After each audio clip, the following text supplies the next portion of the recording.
The third coronavirus stimulus package has now passed the House and Senate of the United States. Slightly different versions were passed, meaning it will go back to the House for expected signature tomorrow.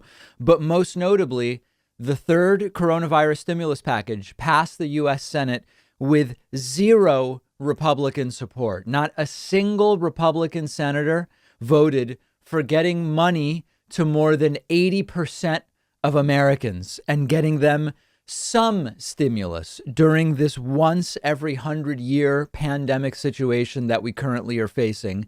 Let's look at Senator Patrick Leahy announcing the passage of the bill in the Senate to Democratic applause.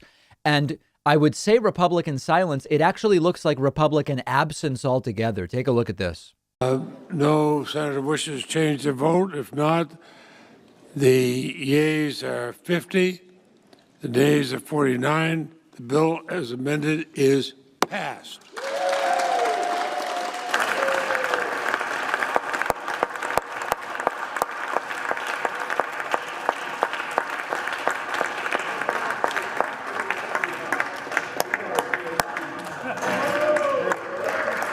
Now, there are many, many things to talk about here. First of all, because the Senate passed a different version than the House, like I said, the bill now goes back to the House, and the House is expected to pass this tomorrow, Tuesday. Then it will go to Joe Biden for signature, and then soon we will see money start to go out. Could be within a week, could be 10 days, could be a little longer. Now, the bill is $1.9 trillion in total. It includes $1,400 stimulus checks for those making up to $75,000 a year. It phases out to zero at $80,000 a year. $300 per week in enhanced unemployment benefits through summer. A child tax allowance of up to $3,600 for 1 year. That's actually really big, and that's something that here is being done on a temporary basis. But there are many Democrats who would like to see the tax code benefit parents through making such allowances permanent. And that's something that we can talk about as well. The bill includes $350 billion for state coronavirus aid, $34 billion to expand Obamacare subsidies, and $14 billion for vaccine distribution. Now, if you have kids, this is a big win for you. You would still get the $1,400 stimulus check for each child and for yourself. Plus, the tax credit is going up to the $3,600 or $3,000 if the child is 6 and older. And there's really a lot here for families with kids. And yet the bill passed 50 to 49. The reason it's 50 to 49 is one Republican senator was missing because of a family emergency. Had he been there, it would have been a 50-50 tie. And then Kamala Harris would have had to come in and vote to break that tie. Kamala Harris didn't need to come in to break the tie. All 50 Democrats voted yes. All 49 Republicans who voted no. And this gets into discussions about the political process that went into getting us to where we are today. There are people rightly frustrated by the watering down of this bill by Democrats. But there are also people reacting to this stimulus saga by saying Democrats and Republicans are the same and they're equally worthless when it comes to getting people money that they need. The first take seems correct to me. The second take is invariably wrong, unquestionably wrong. I share your frustration and believe it's terrible that Biden said this would happen right away, but it actually will be close to April before people see money. I understood $2,000 to mean $2,000 more dollars, not $1,400 more, which makes it $2,000 total if you include the $600 that will have been 6 months before by the time people actually start getting the $1,400. Yeah, I'm with you right there. I hate that the $15 minimum wage was removed from the bill. I hate that the bill further restricted, thanks to Senate Democrats, who qualifies at all for the stimulus, reducing it from $100,000 a year to $80,000 a year. This shows us some terrible realities about the Democratic Party, including that the most centrist of the Senate Democrats, people like Joe Manchin and Jeanne Shaheen, they are very soft Democrats. They're obviously not progressives.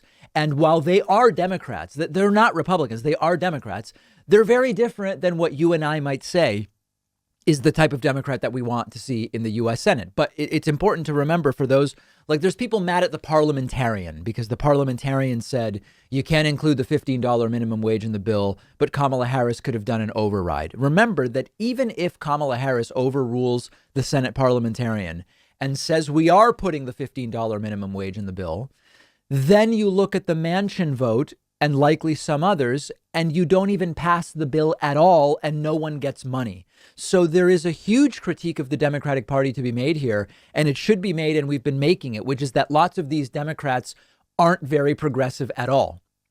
At the same time, the overruling on $15 minimum wage just means it doesn't pass at all, and I don't think that's good either. Now, on the other hand, every Republican senator voted for people to get zero. And look at what still Democrats were able to get done. So this is the other perspective. Republican Senator Ron Johnson, for no reason other than to try to delay the bill, although it failed, asked that the entire bill be read aloud. Republicans have acted to get people zero and to make it take as long as possible to give them zero. And despite that, Democrats have been able to pass, and when the House votes for the updated version of the bill, they will pass a nearly $2 trillion bill that puts thousands of dollars into the bank accounts of the typical family of four between the stimulus money and the child credit. It establishes the country's first real child allowance. It's only on a temporary basis for now, but there's the possibility it could be made permanent, which it should be. This is obviously nowhere close to what the American people deserve, but it's important to resist the urge to self-righteously slam it all, write it off, and say Democrats and Republicans are the same. This is a major legislative accomplishment, and it's desperately needed by Joe Biden. It's not what was promised, and it took way too long. And those are critiques that are fair. So when we equate Republicans and Democrats here, it's silly, although there are many criticisms to be made of Democrats. Their positions aren't even remotely comparable, though, morally and legislatively to those of Republicans. Now, if you were going to claim that this is merely happening, Democrats vote yes, Republicans vote no, because Joe Biden is president, and if things were reversed and it was a Republican president, you would have the reverse situation. The answer is obviously not. Democrats voted for every coronavirus relief bill during the Trump administration. Not a single Republican voted for Joe Biden's COVID relief bill. And that yet you still have Republicans lecturing Democrats about the need for unity and bipartisanship. And we're supposed to pretend both parties are the same. So come on, guys, you've got to give me a break on that. This is the most loser of loser politics, but Republicans and Democrats are nowhere near the same on this. Let's get this signed. Let's get money to the people. Let's move on to the $15 minimum wage and healthcare and vaccine distribution and starting to open things up as cases and deaths come down significantly more, hopefully over the next 2 to 3 months, and all of the other things that need our attention.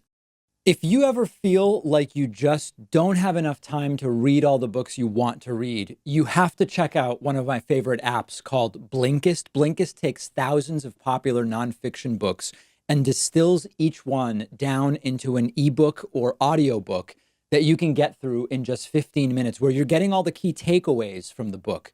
Just imagine how you'll be able to expand your horizons and knowledge by being able to soak up all of the important insights from 10 different books in an afternoon.